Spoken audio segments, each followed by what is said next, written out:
Magandang araw mga katuna, kumusta kayo?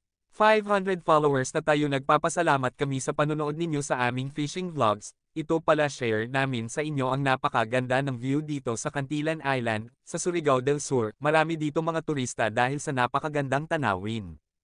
At ito pala ang history ng Cantilan Island base sa aming pananaliksik. Ang Cantilan ay umiiral na bilang isang pamayanan ng higit sa 3 siglo sa dalawang baryo ng Bayoyo at Calagdaan, na bahagi noon ng pangangasiwa ng mga Espanyol sa Tandag noong 1709.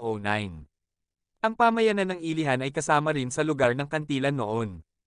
Bago ang panahon ng mga Espanyol, ang mga naninirahan sa Cantilan ay mga katutubong Bagani, Bankayan, at Sandigan na nagmula sa mga immigrant ng Malay.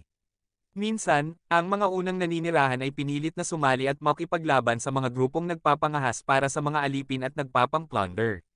Sa proseso, nagtayo sila ng mga pader na bato at isang tore ng bantay, na makikita pa